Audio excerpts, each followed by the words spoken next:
let's test the theory today. Does traction control make you any faster when racing? Now, I spoke about this car specifically just last week, and I actually feel this is one of the best cars in game with a little bit of traction control applied, and we're going to put that very strong theory to the test today when we head on over to the twin-engined race, a 3-lap dry circuit race in a Mercedes-Benz AMG GTR up against the Aston Martin Vantage. Two very comparable cars.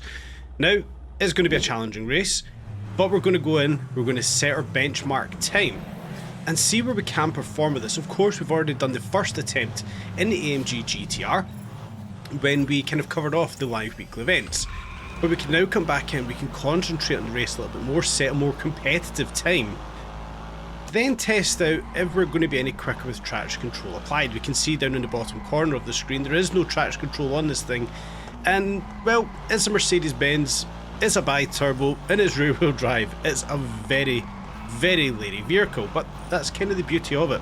So we're going to put our benchmark time down here. We can see coming into some of the corners it's alright, but around some of those high speed, high G-force corners with the power applied on the GTR, well, the back end does want to step out on us. Then coming into some of the braking zones, into this left hand, and we try to get the power down. Maybe not that time, we do unfortunately tap a wall, but out of some of these corners specifically, we will feel the back end slip away from us. We will get that predictable oversteer that we're going to get out of these ferociously powerful AMGs. So it's going to be a good test. I think we're going to have a good test on our hands on what is, in my opinion, an absolutely brilliant racetrack that we've been given in this latest live weekly event.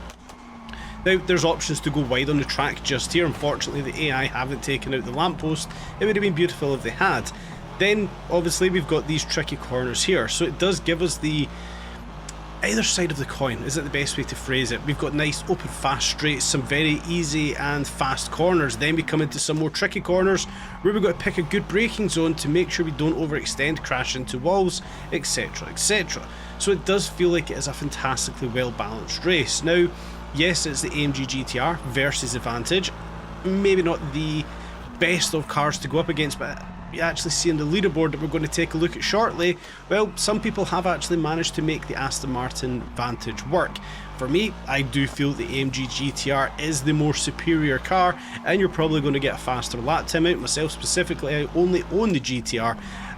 The Aston Martin I went for was the DB11. It sounded better in my opinion. So my test is against myself here. No traction control versus traction control.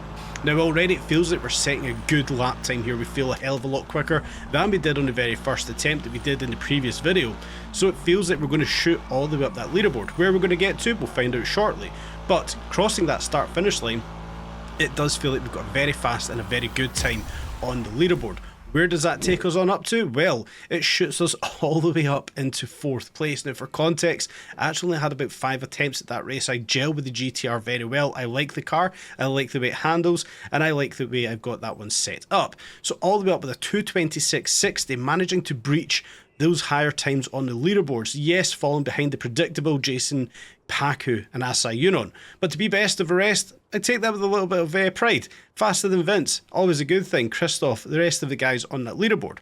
But like I mentioned, can we be quicker with a little bit of traction control? Can we improve and close the gap on Jason towards that 222, the 222 from Paku, or even the 221 to Asai Yunon? Our benchmark time here is 226.60. Can we close this gap by using traction control? We obviously know the AMG GTR is going to be better with traction control. I typically find it to be one of the best cars in game with a little bit of traction control applied. So let's see if we can close that gap up just a little bit from our 226.60. So heading into the menus, just knocking this up to 25% of TCS. I don't think we need to go overboard here. Just a little bit to help compensate the oversteer that this car gives us time and time again coming out some of those corners. It doesn't really affect us all too much coming off the line. We still get a little bit of wheel slip, which is fine, but again, the way they've got this car tuned, the way it's set up, it gets through the gearbox nice and quickly, shoots through first, second, third gear, and I've kind of got predictable speeds where I want to be changing gear. 32 miles per hour in first gear, 61 miles per hour in second gear. It does come down to that kind of what would we say, that's that kind of detail. That's how far I go down with some of the cars and the way I've kind of tuned them together as we lose some frames, a lot of frames there. Jeez, apologies for that one, guys.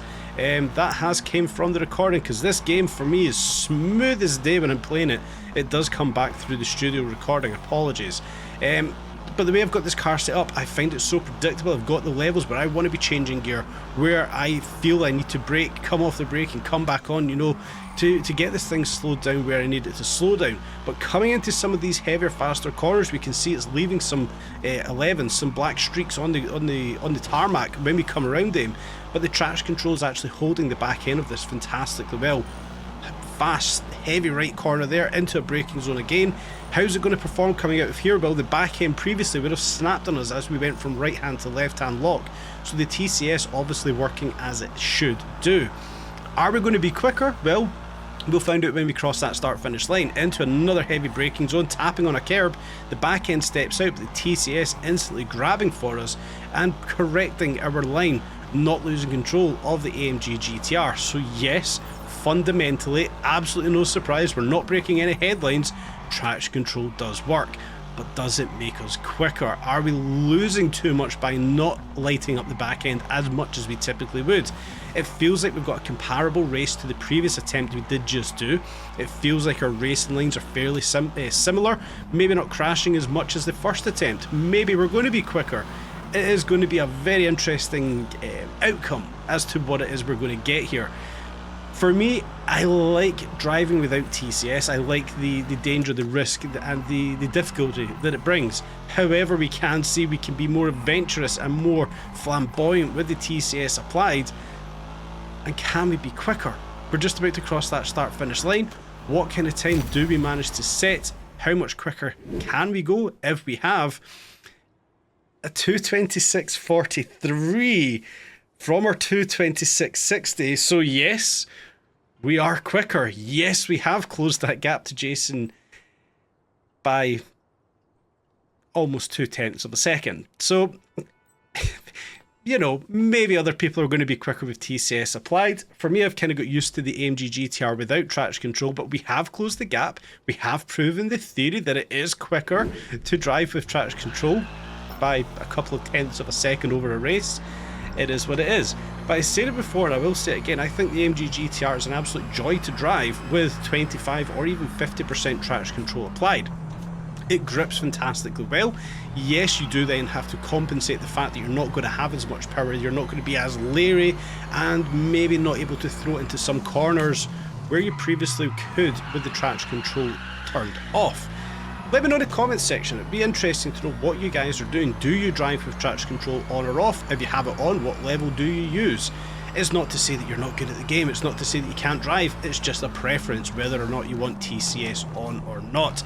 For me, 9 times out of 10, I like to have it off, but there are those instances, let's just say in this car or the Shelby Daytona Cobra Coupe, or, you know, there's another few instances out there where traction control will be your best friend.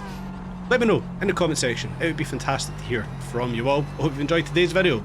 Stay tuned for more updates on Test Drive Unlimited Solar Crown.